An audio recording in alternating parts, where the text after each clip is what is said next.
Hoje, os principais desafios, né, e diferenças, quando você pensa ali num tratamento medicamentoso na criança, é em relação à variação farmacocinética e farmacodinâmica, né? A gente sabe que criança não é mini adulto. Então, muitas coisas acaba tendo que se pensar no processo da medicação infantil, e a manutenção dos dispositivos, ele é o que vai garantir o sucesso terapêutico a longo prazo, né? O que de fato é uma interação medicamentosa e o que é uma reação de incompatibilidade, tá? A interação, ela vai ocorrer dentro do organismo do paciente. Então, é quando dois fármacos, um inibe o metabolismo do outro, é quando ele inativa a ação do outro, quando ele compete pelo mesmo receptor do outro. Então, isso vai acontecer dentro do organismo do paciente. A reação de incompatibilidade, ela ocorre fora. Então, quando é que ocorre a incompatibilidade? Quando você mistura 2 ou mais medicamentos no mesmo frasco de soro, na mesma seringa ou na mesma via. Sejam muito bem-vindos a mais um episódio do Pedincast. Chegamos ao episódio 91. E eu tô super feliz com o episódio de hoje, não só porque é o 91, porque olha, para chegar no 91 sempre é desafiador, mas pelo tema, porque é um tema que vai agregar demais na sua prática profissional ali, ó, do beira-leito, e eu sei o quanto vocês sofrem quando a questão é medicação infantil. E mais de medicação infantil, é interações medicamentosas e os seus desafios dentro da terapia intensiva. E claro, para falar desse tema, eu não consegui pensar em outra pessoa que não fosse a enfermeira, a professora doutora Tassiane Maia. A Tassiane é founder do Farmacologia para Enfermeiros. Quem não conhece tem que seguir esse perfil maravilhoso. Vou deixar depois ela se apresentar, ela vai falar, senão eu já vou fazer um monte de propaganda aqui, porque ela é muito, muito querida, muito boa.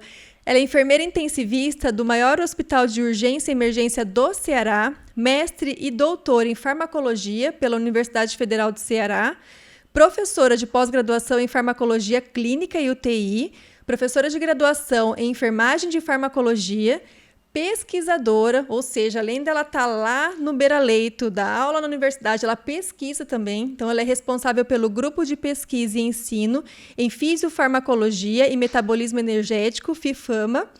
Facilitadora, facilitou curso de atualização em farmacologia clínica para profissionais da enfermagem no Corém, Ceará, e tem uma experiência gigantesca, gente, em relação a curso, pós-graduação, na área de farmacologia clínica, que nós sabemos que é um sofrimento absurdo para nós, que vem ali do curso de graduação, né, dentro da enfermagem, da área da saúde como um todo, enquanto a gente sofre, às vezes, com uma formação que carece de uma farmacologia tão aplicada ali no beira-leito. Então, ela foi um oásis que a gente encontrou ali dentro da nossa profissão e que vem impactando aí a vida de muitos e muitos enfermeiros em vários aspectos, prático, teórico. Por isso, Tassiana, é imenso prazer que eu te apresento e seja extremamente bem-vindo ao Pedincast 91. Eu que agradeço o convite, tá, Flávia? É um prazer estar aqui com vocês, conversando aqui no podcast, no Pedin, compartilhando um pouco do meu conhecimento, né, do que a gente trabalha diariamente. Tanto essa parte de terapia intensiva, eu vivo mais essa parte de terapia intensiva no adulto, mas a farmacologia, ela está sempre presente, né? E eu sei das dificuldades, né? Eu também sou enfermeira, então eu sei das dificuldades da gente com essa temática. Então foi por isso que resolvi me aprofundar, estudar mais, trazer essa farmacologia muitas vezes deixada de lado, né? Essa farmacologia clínica, para que a gente possa realmente assumir ali os plantões com segurança, tendo conhecimento e trazendo isso para uma realidade muito importante, que é a farmacologia ali na pediatria, né? Então a gente vai bater um papo bacana sobre esse tema, tá? Espero ajudar e contribuir com vocês. Então é um super prazer estar aqui discutindo esse tema que eu já trabalho há bastante tempo e amo falar sobre. É um imenso prazer. E eu fiz uma pequena apresentação aqui, mas eu acho que vale a pena você falar um pouco o seu olhar, né, da sua trajetória profissional para ser essa grande referência em farmacologia, não só para enfermeiros, né? Enfermeiro é o seu grande foco, mas que vem sendo uma referência de farmacologia para vários profissionais da área da saúde. Sim, eu já tenho uma história aí bem longa, né, com a farmacologia. Então, desde a época da faculdade, quando eu fiz a disciplina, eu me encantei pela disciplina e já pensei, eu quero seguir isso para minha vida. Então, eu logo fiz a prova de monitoria, então passei 2 anos sendo monitora da disciplina, entrei dentro de um laboratório, né, de farmacologia, onde eu acompanhava os mestrandos e os doutorandos. Então, já comecei a entrar ali na pesquisa. Tanto que assim que eu me formei, eu fui logo para o mestrado e logo em seguida o doutorado, porque era algo que realmente eu tinha escolhido para mim, né? Essa parte da docência e me aprofundar mais na área da farmacologia. Só que os caminhos, né, e os sonhos de Deus, eles são diferentes para a nossa vida. E logo assim, quando eu terminei o mestrado, eu entrei na área acadêmica, comecei a dar aula em algumas faculdades aqui em Fortaleza, né, no Ceará. Fiz a prova de um concurso, hoje do hospital que eu trabalho, e passei nessa prova. Então, comecei a trabalhar nesse hospital, na unidade de terapia intensiva, e comecei a ter um olhar de farmacologia mais aplicada ali à prática beira-leito. Então, comecei a trabalhar os conceitos que eu tinha uma boa base, né? Tinha estudado aí por longos anos, na graduação, no mestrado, no doutorado, mas linkando ali com a realidade prática, que a gente sabe que há uma diferença importante, né? A farmacologia que a gente vê na faculdade, eu costumo dizer que ela é muito desvinculada da nossa realidade de plantão. Então, a gente sente muita dificuldade para aprazar medicamentos, para administrar esses medicamentos ali beira-leito, a gente desconhece as interações medicamentosas, que é algo super importante, e é algo que a gente vai falar hoje, né, sobre. Então, eu me vi na responsabilidade de aplicar aqueles conhecimentos que eu tinha ali, uma boa teoria, à realidade prática. Então, Deus me direcionou aí para o ambiente hospitalar, né, através do concurso. Então, eu trabalho em unidade de terapia intensiva, um local onde você vivencia medicamentos 24 horas, né, não tem como, os pacientes eles fazem uso de múltiplas drogas, então você precisa realmente ter um conhecimento diferenciado. E foi a partir daí que eu resolvi, né, os alunos sempre solicitando: "Professora, faz um Instagram, faz um YouTube para compartilhar esses conhecimentos", e era algo que eu via realmente a necessidade, porque não tinha, né. Até hoje eu acho difícil, assim, eu realmente desconheço um Instagram que seja voltado para a farmacologia clínica, né, essa farmacologia mais linkada ali às nossas realidades, de plantão. E isso foi encantando, né, muitas pessoas, tanto que no começo eu comecei realmente o Instagram do zero, e no começo, muitas colegas que já tinham ali, né, seu mais de 100.000 seguidores, me indicavam, me compartilhavam, sem eu pedir, né, elas achavam interessante o tema e eles: "Ah, sigam essa enfermeira, essa colega, ela fala sobre farmacologia aplicada, isso é muito legal". Então isso me ajudou muito no início, né, tanto que eu sou muito grata a essas pessoas que me ajudaram nesse processo. E, como você falou, hoje eu tenho vários profissionais, né, que me seguem, que compartilham, que fazem os nossos cursos, que realmente sentem essa necessidade de saber mais sobre essa farmacologia aplicada. Farmacêuticos, médicos, enfermeiros, técnicos de enfermagem, enfim. Hoje a gente tem uma linguagem que acaba, abordando, né, diversos assuntos que são importantes para todos os profissionais da área da saúde. Nossa, perfeito, perfeito. E a gente vai falar mais depois também do seu Instagram, a gente vai, porque é muita coisa que ela pode oferecer para ajudar a gente, né? Profissionais aí que quer aprofundar nesse sentido. E para a gente dar um start, eu sei que as particularidades, quando a gente fala de criança, o pessoal arrepia, que é aquela coisa, ou a pessoa ela ama pediatria ou ela tem pavor de pediatria. E normalmente as pessoas que têm pavor de pediatria vão encarar a pediatria em algum momento da sua jornada profissional. E medicação infantil é uma coisa extremamente delicada, né? E aí é começar pela parte das diferenças que a criança apresenta. Então, você podia dar uma pincelada, assim, das principais diferenças quando a gente fala da medicação infantil com relação a esses cuidados que o enfermeiro precisa ter. Sim. Hoje os principais desafios, né, e diferenças quando você pensa ali num tratamento medicamentoso na criança, é em relação à variação farmacocinética e farmacodinâmica, né. A gente sabe que criança não é mini adulto. A gente tem particularidades fisiológicas, né, ali a respeito da absorção dos fármacos, da distribuição desses medicamentos, que vão diferir do adulto, tá. Então nas crianças, muitas vezes você tem ali uma distribuição mais prejudicada de determinados medicamentos, justamente por conta da distribuição corporal. É diferente da do adulto, né. Outro ponto importante que a gente pode levar em consideração, que é um desafio imenso quando a gente pensa no tratamento medicamentoso em crianças, é a falta de estudos clínicos. A gente tem poucos estudos ainda que abordem determinados medicamentos, se são seguros ou não, na pediatria. Que é o que acontece também muitas vezes com as gestantes, né, porque é uma população onde não vai se expor a estudos clínicos, né, onde a gente vai estar testando ali aqueles medicamentos. Então, a maioria dos resultados que nós temos são de estudos pré-clínicos. O que a gente sabe, né, ao longo aí do estudo, que isso pode variar quando chega para o ser humano. Então, essa falta de estudos clínicos específicos para a população pediátrica também traz ali um leve prejuízo para a gente, porque traz incertezas, né? A gente não sabe de fato se aquele medicamento seria seguro ou não. E outro desafio importante, principalmente para nós que estamos ali na prática, trabalhando beira-leito, dia a dia, é a monitorização rigorosa, é o conhecimento para, de fato, você, identificar um efeito adverso de um determinado medicamento, né, e conseguir agir rápido mediante aquele efeito. Eu costumo muito falar para os alunos justamente isso, que se você desconhece a farmacologia, muitas vezes o paciente pode estar apresentando sinais clínicos relacionados a uma interação medicamentosa, a uma reação adversa àquele fármaco, e você acabar, conduzindo aquele quadro de uma maneira totalmente errada, né, e isso de maneira ampla para qualquer profissional da área da saúde. Então, às vezes o médico, acaba conduzindo, prescrevendo um outro medicamento, quando só a suspensão daquele fármaco resolveria o caso, porque o paciente está apresentando efeito adverso a ele, né. Então eu acho que os principais desafios, eles são embasados, assim, nesses 3 pontos, que são as variações que podem acontecer, né, e que acontecem entre crianças e adultos, que são essas variações farmacocinéticas e farmacodinâmicas, né, em nível de ligação em receptor, distribuição, metabolismo, excreção desses medicamentos, a falta de estudos, que é algo que é importante a gente pontuar, e também esse conhecimento para estar ali agindo, né, e fazendo essa monitorização rigorosa. E aí eu penso, né, se a hora que a gente leva essa criança para UTI, a gente percebe o quanto que é importante termos noção dessas particularidades.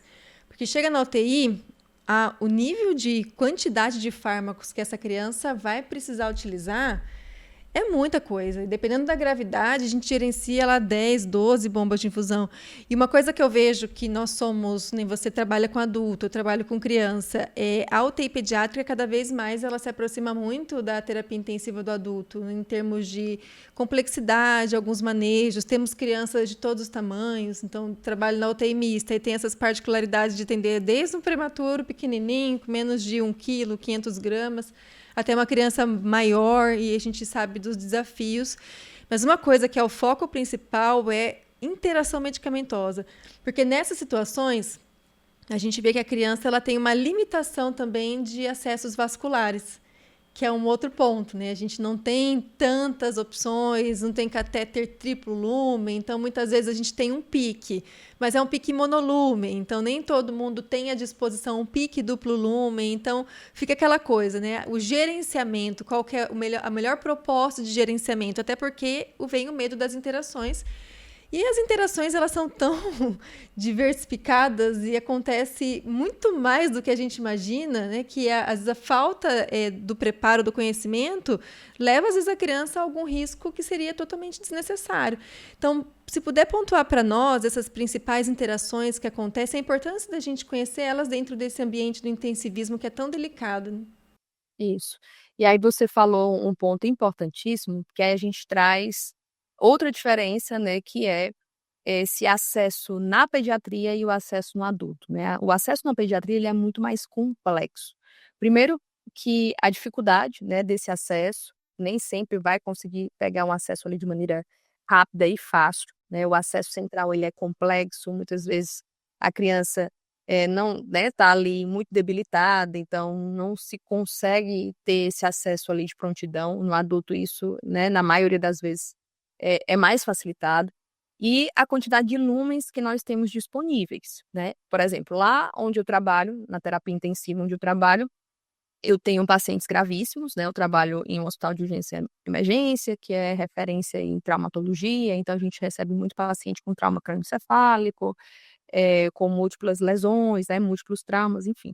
Então esses pacientes graves, quando eles estão ali com muitos medicamentos e eu só tenho um cateter duplo lumen, prontamente eu converso com o médico e falo: "Ó, vai ocorrer interação, esses medicamentos podem interagir, então para a gente evitar que isso aconteça", ou então às vezes eu chego no plantão e já visualizo essa interação físico-química, essa incompatibilidade, eu já comunico: "Ó, vamos precisar de um novo acesso central", porque só esse duplo lumen não vai suportar. São aqueles pacientes que estão ali com mais de 20 medicamentos, né? Aí com várias bombas de infusão. Isso na pediatria já é algo mais difícil, porque você não tem como conduzir. Às vezes a criança está muito debilitada, não tem como pegar um outro acesso. E aí a gente vai trabalhando, eu costumo dizer que na pediatria a gente trabalha com risco e benefício, né? A gente vai avaliando onde é que a gente pode pontuar. Existem medicamentos que de fato têm uma interação importantíssima, então se você administra junto, você vai estar comprometendo o efeito desses medicamentos. E se fosse para eleger um grande grupo, assim, que você tem que tomar muito cuidado a respeito das interações, seriam os antibióticos, tá? Por quê? Porque são medicamentos que têm interação com diversos fármacos, e quando você compromete a eficácia do antibiótico, você compromete muitas vezes a vitalidade daquele paciente, porque ele vai evoluir ali para uma bactéria multiresistente, onde a gente sabe que a disposição de antibióticos para combater essas bactérias é mínima, né, dentro do hospital. Então, se a gente pode pensar em uma categoria de medicamentos que a gente precisa ter um olhar muito mais direcionado a respeito das interações, seriam os antibióticos, né? E quando a gente fala de interação, há uma dúvida muito grande a respeito do que é essa interação, né? E a interação, ela vai ocorrer quando o medicamento ele altera o efeito de outro. Seja para aumentar e potencializar esse efeito, porque existem interações benéficas, né, que vão ocorrer ali justamente para potencializar o efeito do fármaco, como também diminuir a sua eficácia e provocar ali efeitos adversos no paciente, que geralmente é o que a gente não quer, né? A gente não quer que ocorra isso. E na UTI pediátrica, quando ocorrem essas interações, isso é especialmente mais preocupante justamente por conta da fragilidade dos pacientes, né? Eu acho que você pode até contribuir aí um pouco mais com sua experiência, mas eu acho que estava conversando com uma colega esses dias, e ela falando que quando o paciente pediátrico, né, ele entra em uma complicação, uma colega que trabalhou muitos anos na pediatria também, num estado ali complexo como um choque séptico, né, uma infecção ali mais importante, é, o seu quadro de melhora é mais difícil do que no adulto. Aí eu queria que pudesse também contribuir e ver se essa realidade de fato acontece, né? Se isso realmente é algo que, Sim. quando você faz a comparação, porque justamente por conta da fragilidade deles, né? Por exemplo, quando a gente pensa em neonato, em pacientes ali recém-nascidos, eles têm poucas proteínas plasmáticas. Então, tem medicamentos que têm grande afinidade à proteína plasmática, que poderiam ser utilizados nesses casos, né? A gente tem como exemplo o próprio diazepam, que é um anticonvulsivante. Por que a gente não usa para esses pacientes? Justamente porque eles têm baixa quantidade de proteínas plasmáticas e a dose terapêutica para esses bebês acabaria tendo um efeito tóxico, porque o diazepam é um medicamento que se liga 99% à proteína, entende? Então, tem algumas particularidades em medicamentos que a gente não pode usar para todo mundo, né? Essa população, por exemplo, não se adequaria ao uso de diazepam para um tratamento ali de uma crise convulsiva, por exemplo, né? A gente pensa logo no barbital. E você sabe que é bem essa realidade mesmo. A gente tenta... Hoje os dispositivos vasculares avançaram bastante, sabe, Tassi? Hoje a gente tem algumas marcas de pique duplo lumen, que são piques 2 French, que cada lumen tem um. Então, você imagina o tamanho do lumen. E aí, eu te falo, às vezes até vai, então tá, dependendo da gravidade, isso é um ponto importante. A gente hoje, eu sei que varia muito de UTI para UTI, mas lá na nossa UTI, já tem uma mente mais aberta que tem situações que não adianta. Vai ter que pegar 2 duplo lumen, vai pegar um pique e um duplo lumen, né, um acesso central duplo lumen ali para conseguir fazer esse gerenciamento. Os bebezinhos, os prematuros, às vezes é mais difícil. Então, aí você vai pegar o pique. Esses piques, eles são muito finos. Aí vem esse negócio da interação. Então, não só limita, às vezes, a vazão, o volume que tem que receber, né? Então, tudo isso acaba tendo que ser individualizado, mas também qualquer interação que vá fazer ali vai obstruir aquele catéter. É um outro pânico nosso, sabe? Que é a manutenção dos dispositivos, porque aí não pode usar uma seringa de um calibre menor do que 10, porque é um pique, por exemplo, o risco de rompimento é grande. Então, muitas coisas acaba tendo que se pensar no processo da medicação infantil, e a manutenção do dispositivo, ele é o que vai garantir o sucesso terapêutico a longo prazo, né? E a criança ela é mais frágil, então quando ela realmente está nesse estado, muitos medicamentos, aí também vem uma outra questão, que é a manipulação excessiva desses dispositivos. Para infecção de corrente sanguínea, se não é possível tratar, vai ter que trocar o catéter, pronto, outro desafio. Mas o que eu vejo, muita incidência ainda de obstrução por interações. Então, são interações que acabam fazendo com que a criança perca o catéter, às vezes por dificuldade da gente compreender como essas manifestações acontecem, as interações acontecem, ou mesmo por dificuldade da manutenção dele, né? Que é... Me perguntaram isso até na live que eu fiz recentemente. Pode fazer furosemida no pique? Falei, gente, poder pode. O problema é que a bichinha é terrível, né? Assim, de briguenta, não é, Tassi? Sim, tem interação também com diversos medicamentos. E é isso que você falou, é algo importante. Porque às vezes a gente não quer expor o paciente, né, sendo ali submetido a outros catéteres, na punção de outros catéteres pelo risco de infecção, que a gente sabe que existe. Mas até que ponto isso né, vai ser levado em consideração, levando a estratégia de que, se você administra diversos medicamentos que interagem entre si naquele único lumen, não vai adiantar. Aquele medicamento não está fazendo efeito. Pelo contrário, né, ele nem está sendo infundido, porque as bombas começam a apitar e quando você vai ver é porque precipitou aquele medicamento e ocluiu o lumen, principalmente aí no cateter de Pick, por exemplo, né, que é muito fino. É muito fino. É um capilarzinho, se você for olhar assim. Ele é muito fininho. Muito fininho. Muito fino. E aí, quando a gente pensa, né, você falou aí, vamos falar de alguns exemplos de interações medicamentosas, né, que o enfermeiro ele deve estar atento, ele precisa saber ali ao administrar aqueles medicamentos, até para orientar a equipe, né?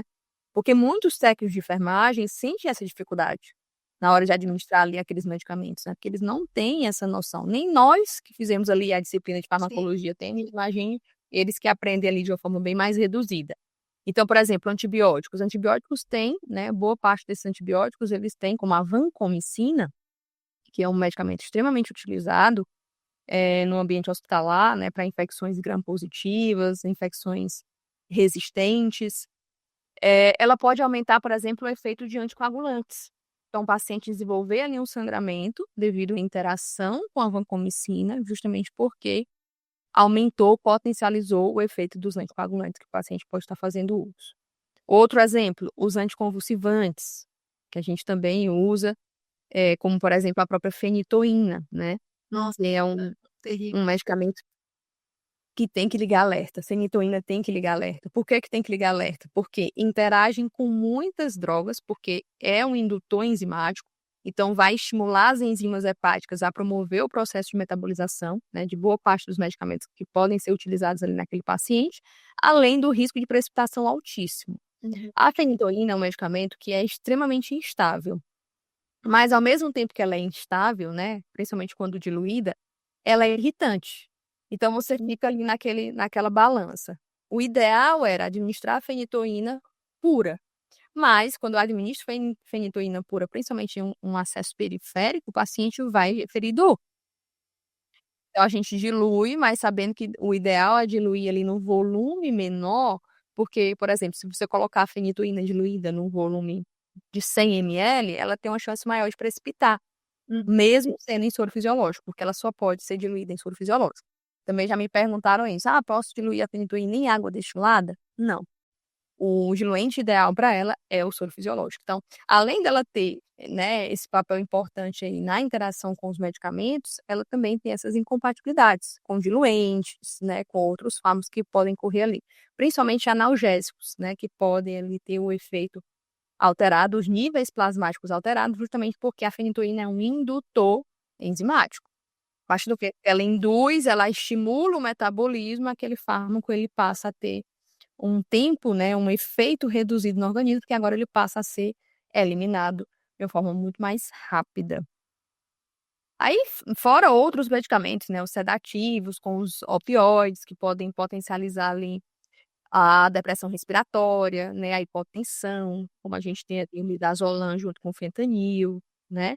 Então, tem algumas particularidades. E até o processo, né, a gente falando ali de pediatria e no adulto, eu tenho até essa aula também no curso falando sobre, por exemplo, no momento da intubação orotraqueal, os medicamentos que são utilizados são diferentes. A gente tem ali particularidades, alguns médicos ainda utilizam ali a atropina, né, para reverter uma bradicardia, por exemplo, quando o paciente no momento da intubação. Então, a gente tem alguns medicamentos que são diferentes e particulares de cada indivíduo. Na pediatria, a gente utiliza uma determinada classe de medicamentos, no adulto já não há Já não necessidade. é tanto. E é bem isso. E eu vejo que a questão da interação, por exemplo, vou trazer compartilhar algumas angústias que o pessoal compartilha também é a nossa, né? Essa disposição dentro dos catéteres. Por exemplo, a gente tem lá um catéter duplo, né? Um duplo lumen. Normalmente aqui, às vezes, a criança está com a parenteral, que essa é uma outra, né? A gente tenta manter, sim, a parenteral como via única. Até porque, né, a gente tem que preservar, é uma via que está correndo essa solução lipídica, também o risco de contaminação é muito grande. Então, manipular realmente só na hora da troca seria o ideal. Então, a gente tenta manter essa parenteral em via única. Porém, há situações em que não é possível que isso aconteça, né? Então, a gente às vezes tem que parar a parenteral para correr determinados antibióticos ou verificar se existe a compatibilidade daquele antibiótico para correr junto com a parenteral. Aí já vem as manipulações, os cuidados com a administração. Como que você vê isso, essa questão da parenteral? Então, normalmente a gente deixa a parenteral numa via e eventualmente vai vendo a compatibilidade dos antibióticos. E se tiver que parar muito, a gente tenta compensar a vazão dessa parenteral para que não haja perda ao longo das 24 horas.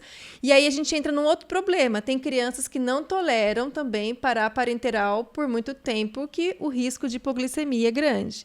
E aí a gente tem que avaliar. Coloco, então, analgosedação ali junto, sabe? Para poder livrar outra via, que seria os contínuos, para fazer as medicações intermitentes. Também uma outra opção. E aí, nos contínuos, aí é aquela fileira de torneirinha clássica, que eu sei que no adulto também tem. Vai lá umas 7 torneirinhas sequenciais lá e começa as medicações. Analgosedação, fármacos vasoativos lá naquela via, porque ela eu falo que é a via dos contínuos, Deus cuida, né? A gente instala lá, é a via que ninguém faz flush, ninguém mexe, ninguém rela, porque qualquer flush inadvertido, isso pode pôr em risco o paciente. Então, como que vocês gerenciam isso? Como que você observa essa questão de ter que usar a via da parenteral para fazer antibiótico? É uma opção? Ou seria melhor agregar a parenteral com esses contínuos? Seria uma opção melhor? Enfim, como que você enxerga isso? Isso aí é um assunto bem delicado, né? Quando a gente pensa em nutrição parenteral, o ideal, a gente sabe, né, que no mundo ideal é importante que ela corra sozinha, né? Justamente porque, como você falou, são lipídios, proteínas, muitas vezes tem ali íons, né, cálcio, magnésio, que estão ali naquela dieta e que são importantes e que têm interação com diversos medicamentos, né? Por exemplo, como eu falei para você, vamos pensar num antibiótico. O antibiótico é um medicamento que, se a gente for pensar em interação medicamentosa, tem que focar nele. Um exemplo é a ceftriaxona. Ceftriaxona é um medicamento que tem interação cálcica, né? Pode formar ali precipitados cálcicos e não pode correr junto com substâncias que contêm cálcio. Então, não pode correr com nutrição parenteral, não pode correr com os gluconatos, né, de cálcio, porque vai ocorrer esse processo de precipitação cálcica e, principalmente em pacientes ali neonatos, né, trazer uma complicação importante para eles. Então, o ideal é justamente que ela corra sozinha, mas a gente sabe que a realidade não é essa. Nem sempre eu tenho disponível lumens para correr todas as drogas que o paciente está fazendo uso. Então, qual é o meu grande conselho para essa situação? É justamente checar as compatibilidades. Quais são os medicamentos que você tem ali disponível? O que é que você pode fazer? Eu costumo dizer que é um trabalho investigativo de dança das cadeiras, né? Porque aí você vai vendo o que é compatível, o que não é, e vai tentando adequar para aquela realidade, né? Quando a gente pensa nesses medicamentos de infusão contínua, muitos pacientes fazem uso de drogas vasoativas, né? E aí você trazer um ANPT, que geralmente é uma vazão mais elevada, isso no adulto, né? Não sei na pediatria. Mas numa via onde está ali correndo uma noradrenalina, por exemplo, você tem que ter noção que esse medicamento, ele tem que estar, né? Essa nutrição parenteral, ela tem que estar ali na primeira conexão. Na primeira, mais proximal do paciente possível ali, né? Proximal do paciente. Por quê? Porque você vai acabar dando bolos de noradrenalina, né? Tendo ali uma vazão mais alta, isso pode acontecer. Então, o recomendado é sempre checar a compatibilidade e avaliar, nesses casos, né, a ordem de organização dessas vazões, né? Sempre começar lá do maior para o menor, né? Começando sempre de ordem decrescente, do maior para o menor, justamente para não correr essa administração mais rápida desses fármacos que podem causar uma instabilidade hemodinâmica, por exemplo. As vazões, por exemplo, a parenteral sempre vai ser uma vazão realmente maior comparado com os fármacos contínuos de uma forma geral. Eu sei que no adulto as vazões são gigantes, né? Mas para nós, da NOR, às vezes é 1 ml hora, sabe? Às vezes é 0,5 ml hora, às vezes é 3 ml hora. Então é diferente do adulto. Mas a gente tenta fazer isso também. Quando eventualmente precisamos usar os contínuos na via da parenteral, então a nutrição parenteral primeiro e sequencialmente a gente vai colocando os contínuos. O que a gente observa? Às vezes acontece muito de alteração das vazões ao longo do processo, sabe? Então a gente organiza essas torneirinhas inicialmente em ordem decrescente, e aí conforme a criança ou ela agita, ou cai pressão, ou aumenta a pressão, e vai aumentando vazão, diminui vazão. Aí nessas situações, como a gente já organizou, para a gente não ter que ficar trocando de torneirinha, né, as conexões, a gente mantém ela naquelas conexões e aceita aquele conceito lá de carreamento e vê se isso realmente vai impactar ali para a criança, mas sempre tentando ordenar ali na parenteral. Então, usamos a parenteral. Então, isso é uma realidade. Eu sei que tem serviço que fala, não, a gente não usa parenteral aqui de jeito nenhum. Ok, então, se vocês conseguem gerenciar, né, os lumens, as possibilidades de lumens em cima do que vocês têm de possibilidade, é legal. Mas, eventualmente, né, usar a via da parenteral desta forma, então, tá, se você concorda que também uma situação no mundo real, ela é uma opção a ser feita, né? Sim, sim, sim, a gente tem que trabalhar com a realidade, né? Nem todos os hospitais, eles vão disponibilizar aos profissionais as melhores estruturas. Às vezes falta medicamento, às vezes você não tem ali a disponibilidade de um catéter triplo lumen, às vezes você não tem nenhum um equipo fotoprotetor, quando você precisa desse equipo, porque você sabe que vai ter uma inativação, né, uma fotólise naquele medicamento. E aí a gente trabalha com o que a gente tem.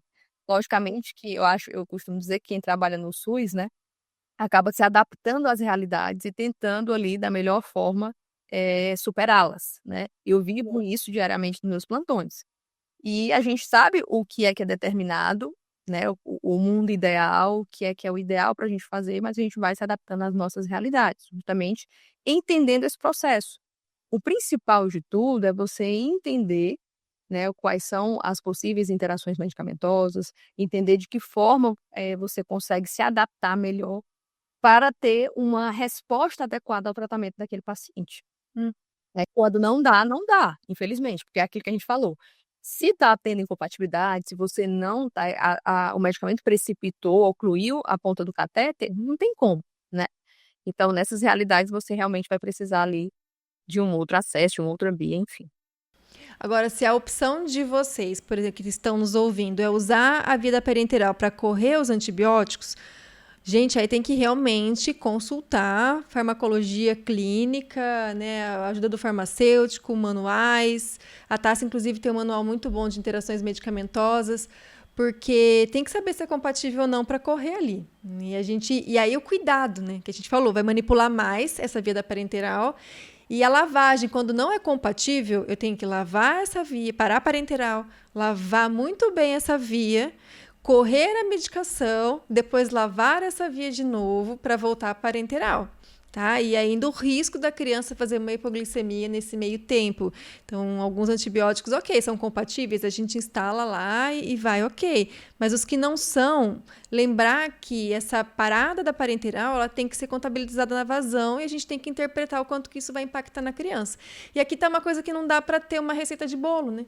E cada criança, assim como cada, né, paciente adulto também, vai ter uma resposta diversificada. E a gente vai ter que adaptar as estratégias, né? Sim. Até porque o tempo que corre esses antibióticos vai, né, por exemplo, se é um antibiótico que vai ter interação com a parenteral, vamos ver quanto tempo esse antibiótico vai ficar ali correndo naquela criança, né, devido ao volume, né, a condição dele, enfim. e os protocolos que são estabelecidos, porque, por exemplo, no adulto, hoje a gente tem protocolos de infusão de antibiótico, como meropenem, a própria piperacilina com tazobactam, de 3 horas, 4 horas sendo infundido no paciente, né? Então, é bastante tempo. E aí a criança ficar todo esse tempo sem a nutrição, ela vai ter um quadro de hipoglicemia, tá? Então, é sempre tentando manejar. É mais complexo? Sim, tá? É bem mais complexo. E aí a gente pensa justamente nesse apoio multi, né? Na importância de você conversar realmente ali com o farmacêutico, né? Para estar ali te ajudando, te orientando, vendo a melhor estratégia. Porque eu costumo falar que esse beira-leito, ele é muito nosso, né? Sim. O farmacêutico, ele não sabe em que via você está administrando antibiótico, em que via está ocorrendo a droga vasoativa, a NPT. Ou como funcionam os dispositivos vasculares, né? Às vezes não tem a noção do que é um dispositivo vascular para a criança e o manejo, né? E o que isso impacta. Exatamente. Então essa conversa, essa troca, ela é muito importante, né? Onde você mostra ali para ele a forma que você está pensando de organizar aquelas vasões, né? Aqueles medicamentos, e ele dando a contrapartida ali sobre as interações, né? Ou lançar mão também aí de e-books, né, como o próprio e-book de interações medicamentosas, de sites, enfim, para você estar sempre checando com essas informações ali na palma da mão. Porque, de fato, decorar não tem como, tá? É um mundo de interações medicamentosas, não tem. Então, isso você não vai conseguir, é humanamente impossível. Começa, né, eu brinco muito com os alunos isso, porque não dá. O ideal é realmente você ter uma fonte ali segura para estar checando isso. Essa questão, o pessoal vem e pergunta, tal medicamento pode correr com tal medicamento? Fala, ai gente, peraí, vamos consultar. Eu sempre prefiro ver, porque às vezes também muda o laboratório, aí muda alguma coisa. Eu sempre vou olhar. Uma coisa que eu não faço, a não ser que tenha alguma indicação clínica, né? Então, por exemplo, hoje a gente tem crianças lá que eles precisam correr 2 antibióticos especificamente juntos, ali entrar junto, porque um objetivo é atrair a bactéria, o outro objetivo é matar, basicamente assim, né? Então, eles têm uma proposta terapêutica diferente. Mas, normalmente, enquanto enfermeira, eu sempre tomo cuidado dos antibióticos não correrem juntos. Então, isso é um ponto importante que, às vezes, o pessoal fala, vamos correr junto para otimizar. Então, 2 antibióticos às 20 horas, aí coloca para correr junto. Isso é um outro ponto crítico, né, que eu vejo, pelo menos na criança, que tem todo esse diferencial metabólico, né, de excreção. Sei lá, a sensação que eu tenho é que temos que dar um time para aquele organismo dela ter uma resposta adequada a cada terapêutica. Como que você vê isso, tá? De correr junto as coisas?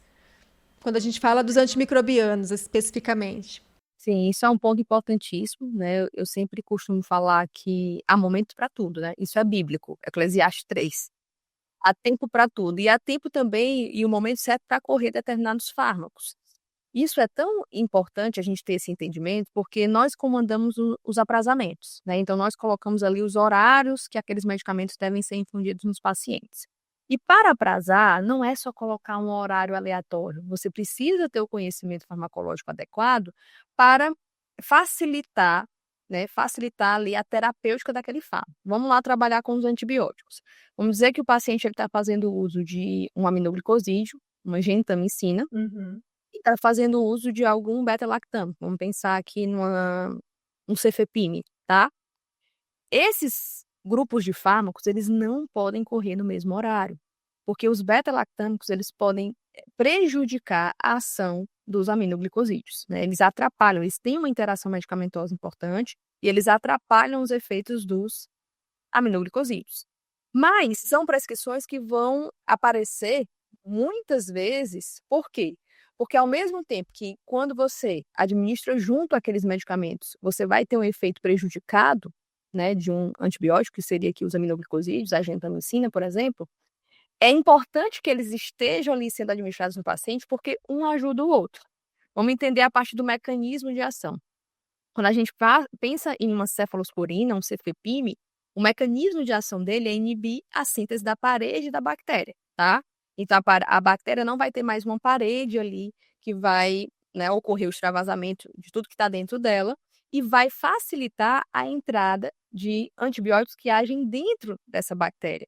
E um exemplo de antibiótico que age dentro da bactéria é justamente os aminoglicosídeos, que vão agir a nível de ribossomo, né? Vão inibir a síntese proteica dessa bactéria. Então, quando você entende o mecanismo de ação desses fármacos, você vai pensar, poxa, Se eu aprazar o cefepime primeiro, o tratamento vai ser muito mais eficaz, porque vamos dizer que eu vou botar um cefepime 8 horas da manhã para correr naquele paciente, tá?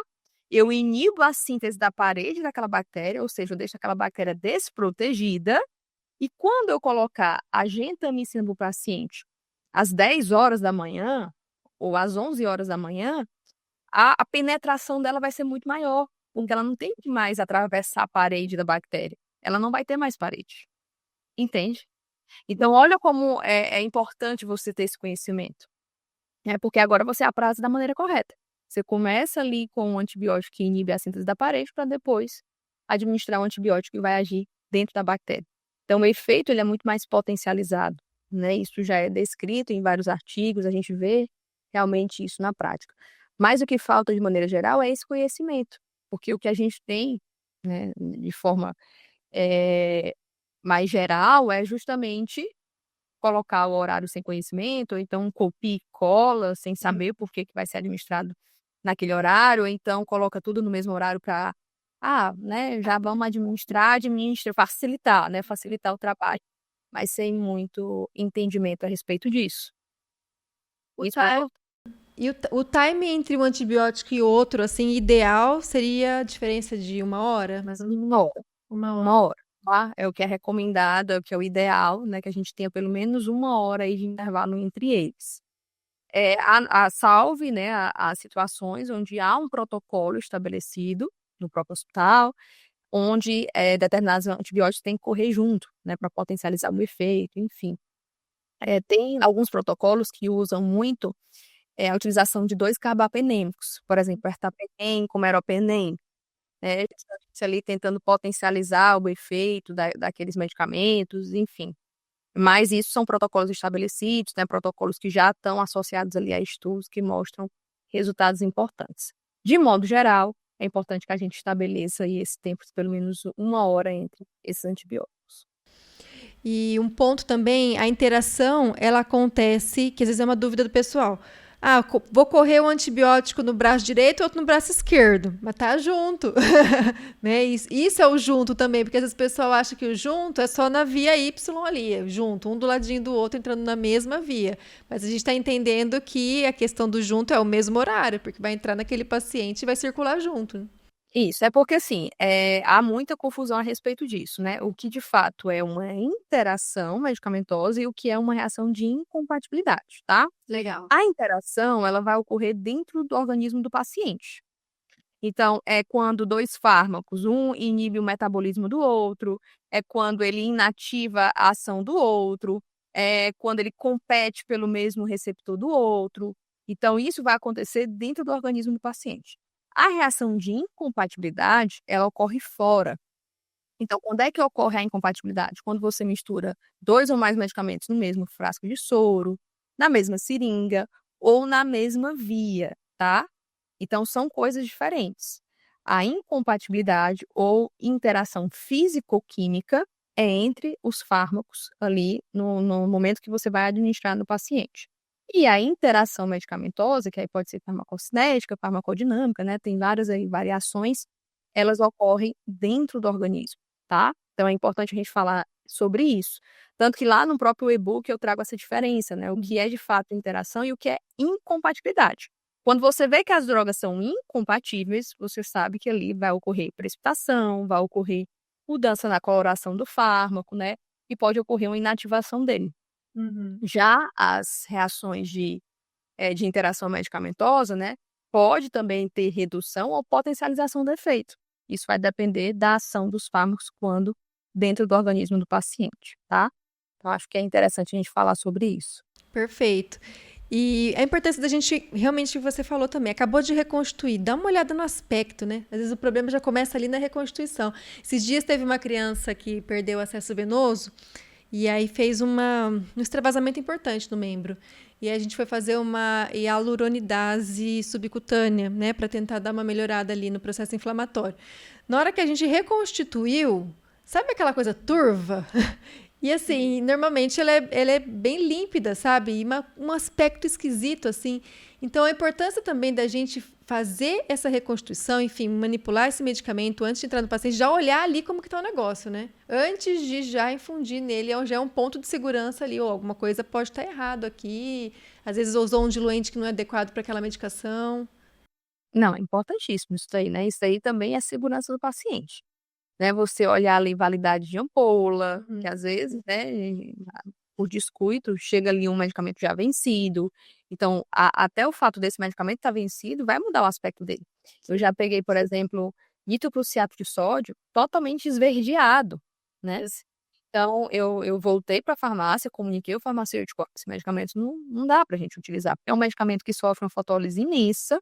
Se você deixa a ampola de nitroprusiato de sódio descoberta, ela vai sofrer fotólise. Ela tem que estar na caixa, ou ela tem que estar numa embalagem mais escura". Isso é tão interessante que alguns laboratórios têm surgido agora com o nitroprusiato em pó. Não sei se você já chegou a ver. Não. Ele vem em pó, e aí vem com o diluente, né, que é a solução glicosada a 5% para você fazer a reconstituição com 2 ml. Então o volume vai ser o mesmo da ampolinha de nitroprusiato, que é 2 ml, mas vem em pó e isso garante uma maior estabilidade do fármaco, né, que aí impede que ele sofra esse processo. Ainda é armazenamento, né? Porque até chegar na nossa mão ele foi armazenado. Temos que saber também se o processo foi adequado, né? Aí tem antibióticos que não podem, sofrer né, a infusão ali da luz, como por exemplo, ciprofloxacino, as quinolonas, tanto que elas vêm já numa embalagem, né, preparada, própria, e você só vai tirar ali no momento da administração.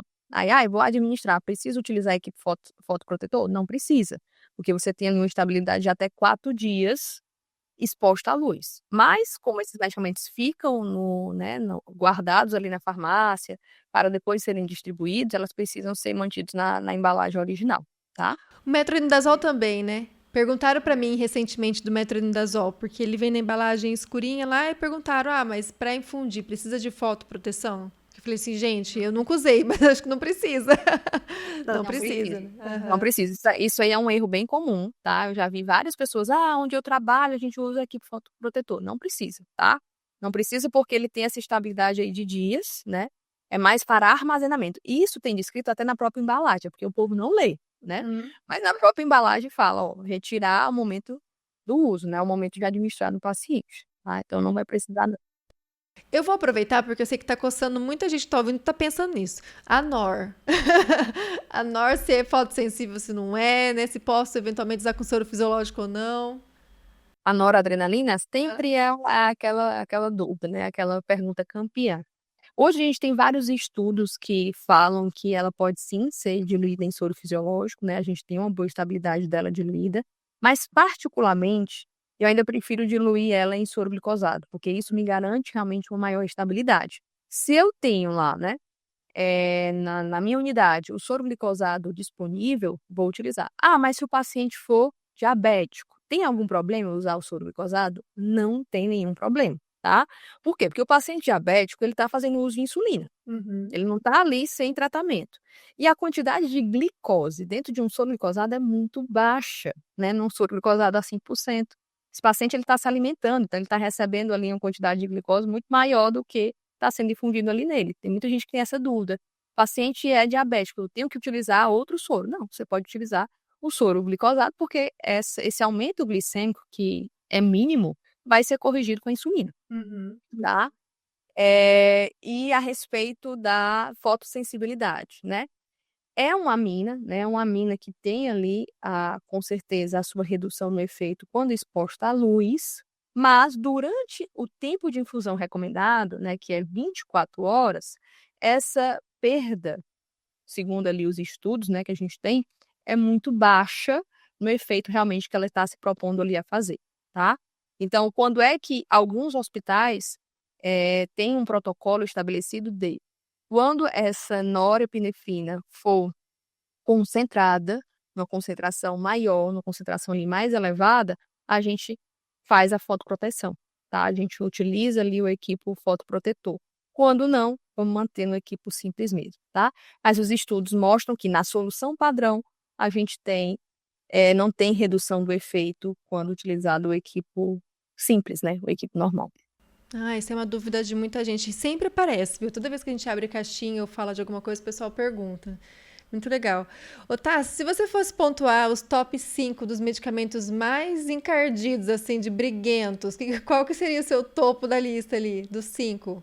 A gente tem vários, né? Eu poderia fazer, assim, 50, se a gente tivesse aqui tempo, né? Passar ali o tempo todo aqui falando dos principais. Mas quando a gente pensa de antibióticos, né? E medicamentos que são utilizados ali, antimicrobianos de forma geral, a gente tem a anfotericina B, que é chatíssima, tá? É até interessante que ela seja infundida em uma veia única, né? Uma via única, justamente porque ela tem muita interação. A gente tem também a fenitoína, não posso deixar de falar dela, porque é um medicamento que tem várias reações de incompatibilidade, né? De interação. Antibióticos como vancomicina, gentamicina, né? A própria morfina também pode ter interação com alguns medicamentos, assim também como midazolam e fentanil, tá?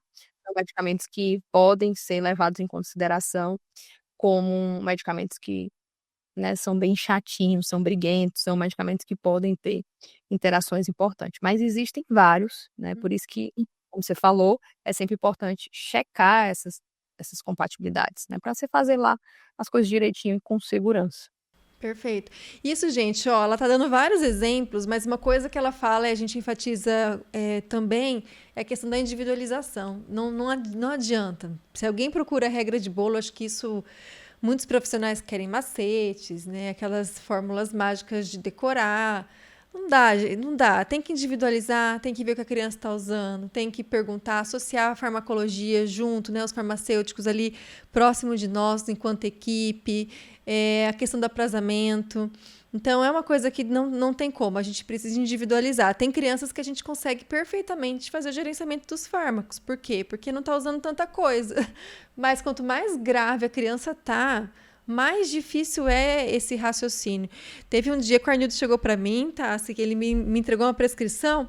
Ele falou assim, tem o Meropenem para correr em 3 horas, a Poli para correr em 2 horas, a Oxa para correr de 4 em 4 e tinha um antifúngico ali no meio também.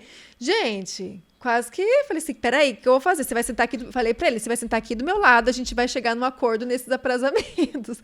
Porque chega uma hora que você fala, tá, como que eu vou fazer? Como que eu vou organizar? E tem situações que realmente é o ideal? Não é o ideal. Não adianta sofrer, é o melhor que a gente pode para aquela criança naquele momento. É melhor que não fazer.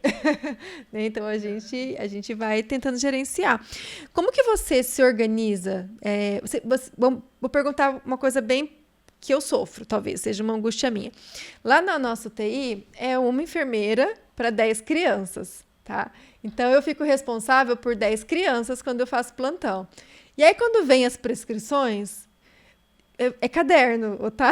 Assim, não é uma página, né? Então, normalmente, vem lá, começa o plantão com 3 páginas ali, mais ou menos, e ao longo do plantão vai anexando, vai mudando conduta e vai, enfim. No final do plantão lá, tá já umas 5 páginas, dependendo da prescrição.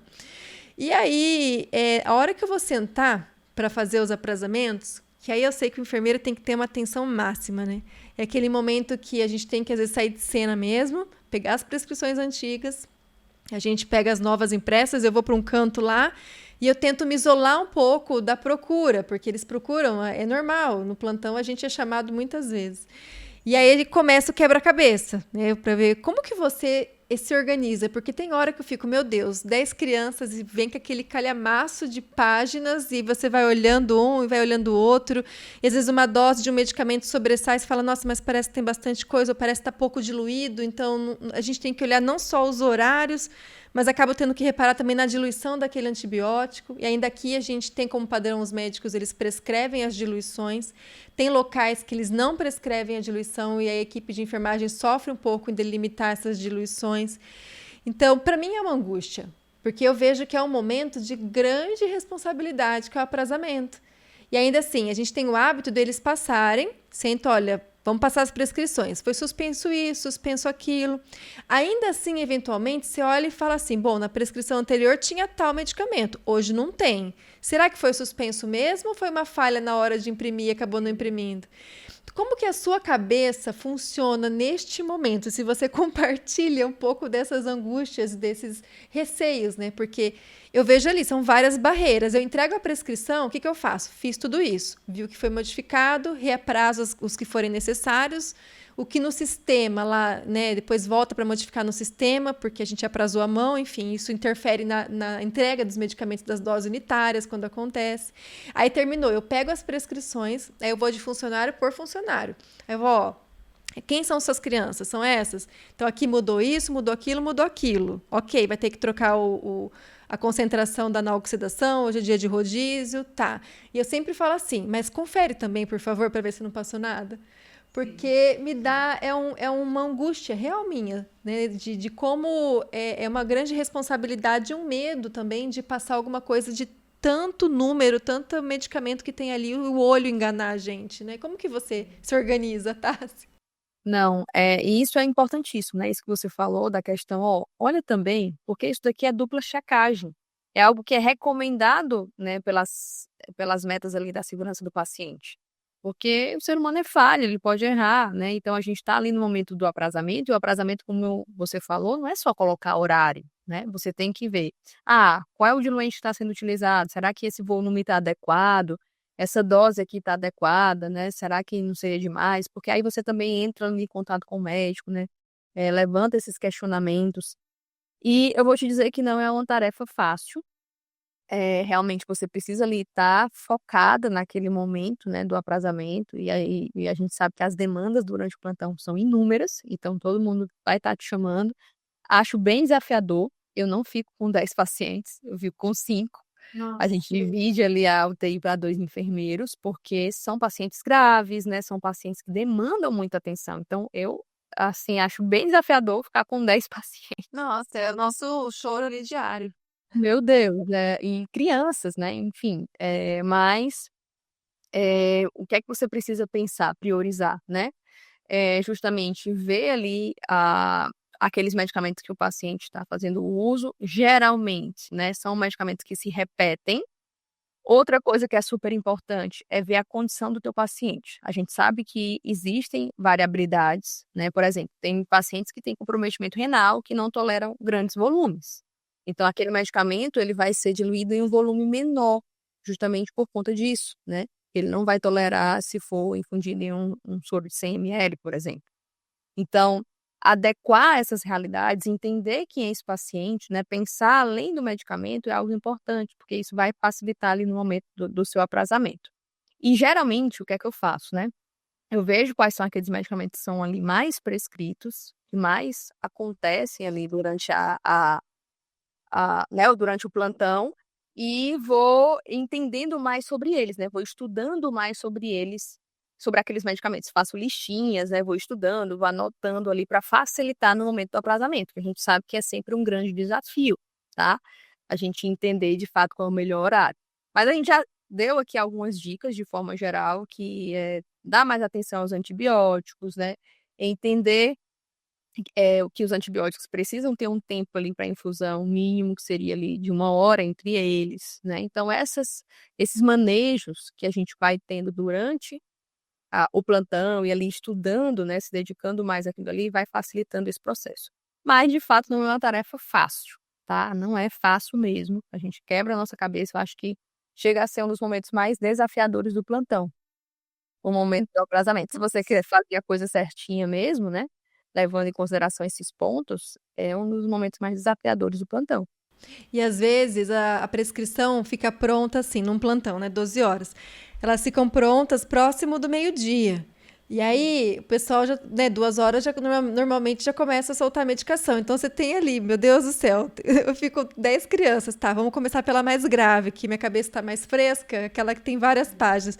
É o que você falou, os contínuos eles se repetem, a gente dá uma batida de olho, normalmente ok, mas a analgosedação, vou olhar, eu tenho que olhar se alterou a concentração. Às vezes é o mesmo medicamento, é a fentanil, vai correr o fentanil. Ok, mas a concentração está diferente. E se isso passa, enfim, vai prejudicar. E um outro ponto que eu acho que é legal ressaltar da criança é a questão de muitas vezes a gente precisar dobrar ou triplicar a dose de acordo com o extensor que nós temos. Se tem uma bureta, bomba, enfim, às vezes você não tem uma bomba de seringa, tem uma bomba convencional, a gente tem que dobrar, triplicar. E aqui, por que eu estou trazendo essa observação? Às vezes é um psicotrópico e a farmácia ela vai me liberar um psicotrópico específico de acordo com o que está na prescrição. Aí na hora de manejar, eu preciso usar 3 vezes a dose do que está prescrito. Então, se o colega médico não ajustar isso, eu não vou conseguir repor o psicotrópico que eu vou usar. Então, tudo isso impacta também na hora que a gente vai observar a prescrição.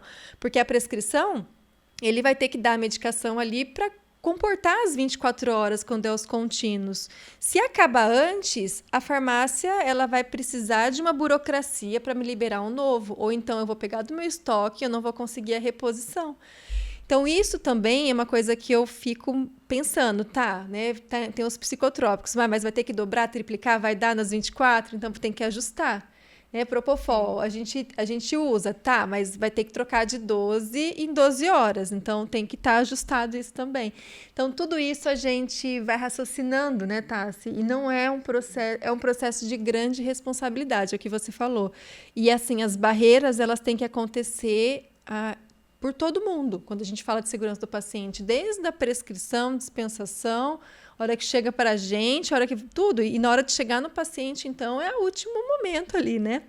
Onde o cuidado tem que ser maior ainda. Quando chega no paciente, você não tem mais o que fazer. Então, isso tem que acontecer antes, né? Ler muito bem os frascos onde você vai ali preparar aquele medicamento, conferir na prescrição, né? Tá sempre olhando se realmente é aquela dose, se você diluiu, reconstruiu da forma correta, porque na pediatria, principalmente, qualquer erro de dose é muito sério, né? Porque aí você acaba administrando uma quantidade muito maior do que a necessária para aquele paciente. E é tudo muito diluído, rediluído, para você chegar na concentração ideal para aquela criança, porque vai ser de acordo com o peso dela. Então, você acaba tendo ali diferença maior comparado com o adulto, porque no adulto, geralmente, a dose é a mesma para a maioria dos pacientes, tá? Só se aparecer ali um paciente obeso, que há um ajuste maior de dose, mas quando não, o cálculo é basicamente o mesmo, tanto que a gente tem muita solução padrão, né, medicamentos que têm solução padrão que a gente utiliza ali de forma geral. Na pediatria isso é diferente, e vai ser de acordo com o peso da criança, como você falou, né, você tem uma variabilidade grande ali de pacientes, desde os pacientes ali prematuros a pacientes que têm 15 anos, 16, 18 anos, né, pacientes que também entram ali na UTI pediátrica, mas que tem uma demanda totalmente diferente. E um outro ponto que a gente vai pensando, né, de dica também para dar, por exemplo, um dos erros muito grandes é os erros dos 10, né? A gente fala que são as casas decimais. Então, quando eu olho na prescrição, tem criança que realmente vai usar 0,2 de determinada medicação, tem que ter o 0,2. Mas se ela vai usar 2 ml, eu não tenho que ter o 2,0, porque o 0,0, pelo menos para o nosso display da prescrição, fica tão pequeno que a vírgula, se a impressora estiver meio ruim, ela vai sair apagada. E aí o potencial de você errar é muito grande. E também as apresentações, nem sempre a apresentação que vai estar na prescrição, às vezes é a apresentação da ampola, do medicamento que você tem na mão. Então, eu tenho que olhar a apresentação, né? Às vezes você teria lá uma prescrição que seria uma ampola específica, 1 miligrama por ml, aí o que você tem na mão ali na hora que dispensaram para você é o mesmo medicamento, mas é 10 miligramas por ml, por exemplo. Então, nossa, Tassi, sim, a gente realmente, quando vai ver as pormenorizações, é de arrepiar, né? Farmacologia não é à toa que as pessoas... Tem que ter medo, gente. Eu acho que o medo, nesse momento, é uma coisa muito... É necessária, é protetora, né? Não tem como não lembrar recentemente a notícia daquela criança que teve a troca de medicação, criança de 2 anos, que acabou recebendo um bloqueador neuromuscular, provavelmente numa dose, né, muito alta, e acabou falecendo. Então, assim, a responsabilidade... Por mais que a rotina esteja pesada, a gente sabe o quanto a rotina ela é cansativa, mas esse ponto da medicação, ela tem que se sobressair. Eu falo que na rotina de UTI, se tiver caótico, a sua preocupação é a medicação. As outras coisas, elas são secundárias, né? Então, medicação é o top da preocupação ali, né? E isso é importante também até com a equipe de técnicos, né? A gente orientar, eu converso muito com os que trabalham comigo a respeito disso, da importância de você estar focado ali no momento de separar aqueles medicamentos, né? De receber da farmácia, de preparar aqueles medicamentos. Deixar de conversa paralela, né? De estar ali conversando com o colega, brincando, porque é um momento que você tem que ter atenção total, né? Porque um erro, por exemplo, como esse que aconteceu, né? De você trocar uma hidrocortisona por uma succinilcolina, pode acontecer. E aí, em vez de você preparar o medicamento, né, como um corticoide, você utilizar um bloqueador neuromuscular que vai comprometer ali, né, a via respiratória daquela criança e trazer de fato o que ninguém quer, né? Aquela criança realmente vem ali a falecer. Então, é uma área onde você precisa estar extremamente atento e focado no que você está fazendo, justamente para evitar que esses erros aconteçam. Isso é tão comum porque diariamente a gente vê ali, né, notícias que aparecem por erro de medicamentos, né, na administração de medicamentos, pela troca, pela prescrição errada, enfim. E cada vez mais as pessoas precisam se conscientizar da importância de ter esse domínio, de ter esse conhecimento. Porque depois que chega no paciente, é aquilo que a gente fala, não tem mais muito o que fazer, né? Uhum. E acho que talvez uma dica que você deu vale a pena ressaltar. Os medicamentos, eles se repetem nas instituições de uma forma geral. Então, é muito frequente, né? Apendicite, por exemplo. Ampigenta e metronidazol, tá lá. Então, assim, você já estuda eles, já vê as interações, né? O metronidazol, outro dia, a gente estava com uma criança que estava tendo muita alteração cardiovascular, sabe? E aí, uma possibilidade... e aí uma das condutas, por exemplo, que a gente pensou na hora lá, né? Descartando todas as possibilidades... vamos tirar o metronidazol, né? Então, assim, vamos suspender o metronidazol, enfim. E acaba ajudando, né? Nesse processo. Então, é pensar realmente, assim, vai estudar as medicações mais frequentes, anota num caderninho, porque a UTI, ela exige, sim, muito trabalho mecânico, de técnica, mas se a gente não cuidar, fica nisso, né? Você consegue parar nisso, porque você não consegue ir além na parte teórica de estudar, de se aperfeiçoar. Então, por quê? Porque o técnico vai exigir a parte técnica, né? Aquele serviço braçal mesmo de terapia intensiva, ele é muito intenso, mas eu preciso ter esse embasamento, eu preciso correr atrás. E essa coisa, vou anotar uma coisa nova, já vou chegar em casa e vou estudar. Isso ajuda bastante na prática do dia a dia a gravar esses detalhes, né? Não, raciocínio clínico é importantíssimo para quem trabalha em UTI. Tá? É por isso que a gente tem as sessões de rounds, né, entre os profissionais, né, essas conversas com a equipe multi, de maneira geral, discutindo os casos, isso é muito importante. Isso trabalha, de fato, o raciocínio clínico. Por exemplo, o paciente estava em uso aí do metronidazol, o paciente estava tendo alteração cardíaca. O que é que pode ter ali, né, favorecendo essa alteração, esse prolongamento do intervalo que tem? A gente sabe que tem lista de medicamentos que podem fazer isso. Metronidazol, ciprofloxacino, né, antibióticos que acabam comprometendo, o próprio haloperidol. Então, ter esse conhecimento, você pode ali matar a charada, né? É aquela velha história. Você trabalha ali de forma investigativa. Então, tá ali beira-leito com o paciente, está percebendo que o paciente está tendo alteração cardíaca, o que é que pode estar favorecendo isso? Está fazendo ali o uso de um Precedex, por exemplo, né? É o paciente que está desenvolvendo ali um quadro de hipotensão, como é que esse Precedex está sendo infundido? Teve ali um bolo de Precedex, o que foi que aconteceu, entendeu? Então, dominando esses fármacos, os fármacos que você mais utiliza ali na terapia intensiva, você começa a ter uma visão mais ampla e consegue, de fato, identificar os efeitos adversos, as reações, né, que o paciente pode estar apresentando. Isso faz um diferencial enorme, né, na assistência ali prestada. O round ele é muito importante. Então, por exemplo, esse episódio muitos profissionais acabam vendo, né? E não é exclusivo para enfermeiros. E eu tenho certeza que tem médicos que também estão aqui nos ouvindo. é chamar realmente a equipe de enfermagem junto nos rounds, fortalecer cada vez mais o multiprofissional, porque quem ganha a gente é o paciente. Porque aí a gente entende a clínica, entende as escolhas, entende os processos, e o enfermeiro que participa do round não guarde para si as orientações. Repassa isso para a sua equipe. Pegou as informações necessárias, vai explicar para aquela pessoa que está responsável pelo cuidado por que as coisas estão sendo feitas daquele jeito. Gente, isso é incrível, porque a hora que você explica, parece que, né, a mente fica mais clara, o processo assistencial fica mais objetivo, as pactuações elas dão mais certo, porque todo mundo entende qual que é a linha de raciocínio terapêutico daquela criança, todo mundo vai trabalhar em pró. Então, não guardem para si. Os rounds multiprofissionais, eles estão se fortalecendo cada vez mais, porque quem ganha é o beira-leito ali, né? É a assistência da criança direta ali. Verdade, comunicação efetiva, compartilhar as informações sobre esses medicamentos com a equipe de forma geral, médicos, enfermeiros, farmacêuticos, técnicos de enfermagem que estão ali sempre prestando assistência ao paciente. A revisão dos casos, né, a revisão conjunta, isso é muito importante para promover essas discussões regulares, esses planos de tratamento possíveis, porque muitas vezes algumas alterações que os pacientes apresentam, quem vê são os técnicos de enfermagem, que estão ali no momento beira-leito para administrar o medicamento. O paciente começou a apresentar isso. Então, essas informações, elas são muito importantes. Como também o desenvolvimento de protocolos, né? Principalmente na terapia intensiva, é muito importante a gente trabalhar com um protocolo bem estabelecido.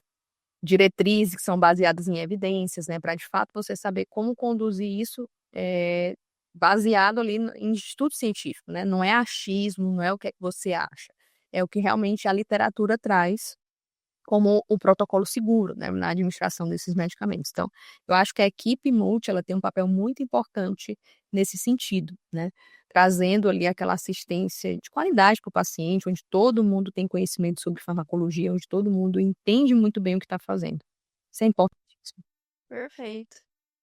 Tá, você não tem nem como agradecer essa conversa, porque, nossa, dá pra gente falar muita coisa. Eu sei que é um episódio que vai gerar bastante dúvidas, muita gente vai comentar, tirar dúvidas, aproveitem bastante, mas eu quero que você já finaliza falando onde as pessoas podem te encontrar, porque eu sei o quanto você tem de estrutura, know-how e cursos, né? E não só cursos, e-book, que pode colaborar para as pessoas compreenderem, porque elas devem estar aqui, meu Deus do céu, onde que eu vou achar tudo isso? Quem pode ajudar a compreender tudo isso? E você sabe que eu sou sua fã, eu consumo seu material e adoro, recomendo. Então, se puder falar um pouquinho, né, do que você tem, o que você pode proporcionar de ajuda para o pessoal? Hoje a gente trabalha muito forte essa parte, né, de farmacologia clínica. Como eu falei no início, eu sempre senti muita falta, né, dessa farmacologia linkada à prática. A gente tem vários profissionais maravilhosos, na própria internet, né, professores renomados que trazem a farmacologia de forma geral, mas aplicada à prática, à nossa realidade, eu senti falta. Então foi isso que me fez impulsionar muito ali o estudo, né, trazendo formações, cursos, treinamentos, todos embasados nessa farmacologia clínica, tá? E hoje eu trabalho, né, além de ser enfermeira da terapia intensiva, eu também trabalho ministrando esses cursos, né, essas formações. Você consegue ter acesso a todos eles lá no meu perfil do Instagram, que é @farmacologia para enfermeiros. Hoje não é mais só para enfermeiros, né, tem vários profissionais que seguem e compartilham também essas informações. A gente também tem um canal no YouTube, onde toda terça-feira eu ministro uma aula nova sobre um determinado tema, né, que muitas vezes os próprios seguidores sugerem, também chamado Farmacologia para Enfermeiros, e também um TikTok, né, que eu estou adentrando aí também pelo mundo do TikTok, Legal. na também com o nome ali, Farmaco para Enfermeiros, tá? A gente compartilha esses assuntos diariamente. Temos as nossas formações, né, o Farmacoterapia na Prática Intensiva, que é o nosso curso mais completo de farmacologia clínica. Temos os cursos de interações medicamentosas, de cálculos de medicamento, enfim, tem várias formações que vocês podem acessar no site, que está disponível no link do meu perfil do Instagram, como também os e-books, os livros, né, de diluição de medicamento, de interações medicamentosas, está tudo disponível para vocês lá. Foi um grande prazer participar aqui do PEDIN, tá? Amei o nosso bate-papo e já deixo aqui o convite, né, para a gente fazer muito mais projetos juntos, né? Falar mais sobre a farmacologia e tentar trazer esse conhecimento também para a pediatria, né? Que a gente sabe que há essa necessidade. Tássia, eu agradeço imensamente. Eu sou sua fã declarada, admiro muito, porque eu sei que para nós mulheres que ingressamos nesse mundo do digital, temos casa, filho, trabalho, além disso também, né? Não fica só apenas no digital, que não é só o apenas, consome muito, mas é, além disso, manter a Induberaleito, manter a docência, manter a pesquisa, o quanto isso é custoso. Então, você tem aqui uma admiradora. Quero sim que a gente tenha uma parceria muito legal. Pode contar comigo para o que você quiser, viu? E eu fico imensamente grata. Pode ter certeza que é um episódio que vai render, vai ajudar muita gente e que vocês tenham na Tássia esse canal aberto aí de realmente uma prática baseada em evidência. Não só evidência, mas a prática clínica diária, que é vasta, que ela tem uma equipe de suporte maravilhosa aí para estar auxiliando vocês a entrarem em contato aí. Então, aproveitem bastante. Tássia, muito obrigada, viu? Obrigada. Um beijo.